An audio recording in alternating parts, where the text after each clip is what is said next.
Sampaikan bahwa industri tekstil mungkin ya Pak, utamanya yang sedang tidak baik-baik saja. Melihat Ya, situasi dan juga kondisi seperti sekarang, artinya kita sedang berada di era pemulihan walaupun mungkin kalau dilihat secara global ya Pak, kondisi ekonomi global ini sedang tidak baik-baik saja sehingga juga ini akan berdampak kepada industri tekstil, utamanya mungkin menurunnya sisi permintaan baik dari tingkat global maupun industri di dalam negeri juga tidak bisa menyerap begitu ya Pak.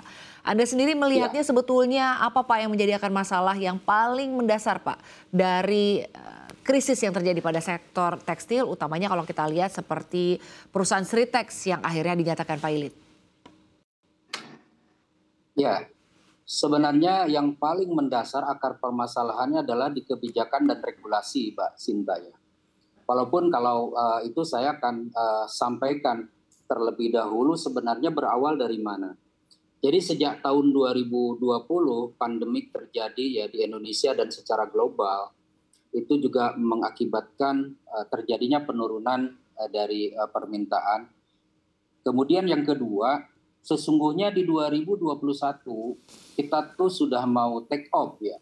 Hanya sayangnya di kuartal 1 2022 terjadi geopolitik yang memicu terhadap peningkatan inflasi di negara-negara tujuan ekspor. Akibatnya terjadi resesi dan pelemahan ekonomi global. Nah, di tengah pelemahan ekonomi global, di dalam negeri sendiri terjadi serbuan impor yang luar biasa, baik dari tekstil maupun pakaian jadi. Nah, belum itu kita mendapatkan satu langkah-langkah perbaikan. 2024, nah, terjadi penguatan USD terhadap mata uang negara-negara produsen tekstil dan produk tekstil. Nah, akibatnya di negara-negara produsen tersebut, khususnya China, terjadi juga oversupply, yang akhirnya pasar yang paling memungkinkan dan potensi besar adalah Indonesia. Nah, ketika itu terjadi sebuah serbuan barang-barang impor, baik yang legal maupun yang ilegal, terutama tekstil dan pakaian jadi, nah sesungguhnya perlu ada satu kebijakan dan regulasi untuk bisa menahan dari serbuan tersebut. Ya, salah satunya adalah terkait tarif barrier yang sampai dengan saat ini juga belum diperpanjang, terutama untuk yang safeguard dan anti dumping atau DMTP dan BMAD. Nah, kemudian yang kedua ini yang paling mendasar sesungguhnya sampai Sritex ini terjadi seperti yang sekarang adalah adanya atau dikeluarkannya Permendag nomor 8 tahun 2024. Yang sesungguhnya dari kami sektor tekstil dan produk tekstil ketika Permendag 36 tahun 2023 yang ditetapkan 11 Desember ya 2023 itu paling tidak sudah bisa menahan terjadinya laju impor ilegal maupun yang legal dari komoditi tekstil dan pakaian jadi. Ya, tetapi pada bulan Mei 2024 berarti 6 bulan juga belum sudah dilakukan perubahan ketiga di mana Permendag 8 2024 itu meniadakan tentang Perstep. Nah, akibatnya seolah-olah bahwa impor yang legal maupun ilegal itu mendapatkan karpet merah dan ini akan mengganggu terhadap kinerja atau performan tekstil dan produk tekstil dalam negeri. Baik, Pak. Tadi Anda menyampaikan bahwa sebetulnya sudah ada ya Pak ya regulasi atau kebijakan yang ditetapkan oleh pemerintah terkait upaya agar bisa mencegah laju produk impor ya Pak, baik legal maupun ilegal. Dan sejauh ini Ya, sebetulnya kalau kita lihat ya Pak, pemerintah kan sebetulnya sudah mengambil langkah tegas Pak terkait dengan datangnya produk baik legal maupun ilegal ya Pak sebagai upaya juga untuk melindungi usaha dan juga industri tekstil di dalam negeri.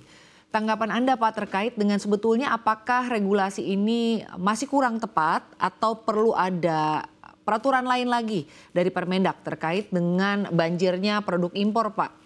Kita utamakan mungkin yang legal ya Pak, karena kalau yang ilegal ini juga sampai dengan saat ini kan masih menjadi persoalan Pak. ya, ya, sesungguhnya dengan regulasi yang saat ini paling tidak ini bisa dijalankan secara maksimal kemudian pengawasannya yang betul-betul ketat, ini sudah cukup bagi tekstil dan produk tekstil untuk bisa melindungi market atau pasar dalam negeri.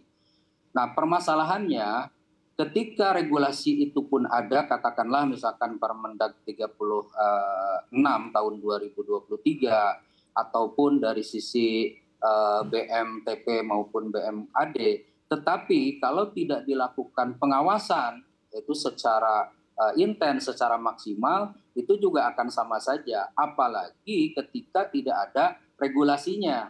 Ada regulasi saja, masih terjadi kebocoran-kebocoran akibat pengawasan yang sangat-sangat lemah. Gitu. Baik, Pak Nurdin.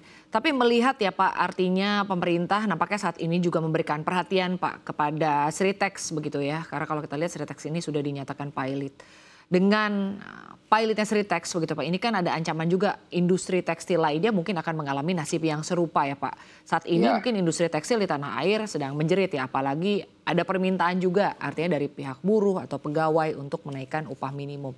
Kita kan harus melihat dari dua sisi ya Pak, melihat secara bijak begitu.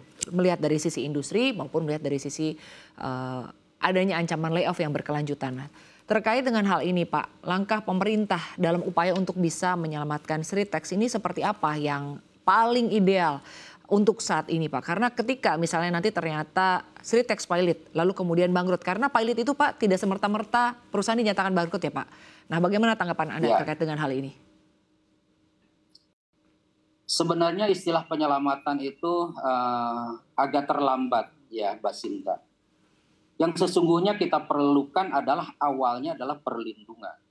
Perlindungan terhadap industri tekstil, produk tekstil, dan perlindungan terhadap pekerja tekstil, produk tekstil yang notabene adalah pekerja dari perusahaan labor intensif. Tapi kalau sekarang istilahnya menjadi penyelamatan, saya kira itu bisa juga dibilang terlambat. Kalau saya analogikan misalnya ada orang tenggelam. Nah, ketika dia sedang tenggelam itu perlu dilindungi untuk bisa dia naik ke darat. Bukan ketika orang tenggelam itu sudah terlanjur dia masuk ke dalam baru diselamatkan. Nah, ini mungkin problemnya di situ. Tapi sudahlah, karena ini kan sudah terjadi. Berarti kita tidak melihat kepada masa lalu, tapi bagaimana kita bisa untuk menatap masa depan dengan kata-kata penyelamatan. Nah, kalau kita melihat putusan dari Pengadilan Niaga Semarang terhadap Sritex bahwa Sritex statusnya sekarang adalah pilot. Nah, secara pengelolaan atau manajemen dari Sritex itu sendiri kan sekarang di bawah kewenangannya dari kurator dengan pengawasan hakim pengawas. Lalu bagaimana langkah-langkah pemerintah untuk melakukan dalam tanda petik lagi adalah penyelamatan. Berarti ada dua yang harus diselamatkan. Ini ada dua orang yang tenggelam, yaitu perusahaannya, yang kedua adalah karyawannya.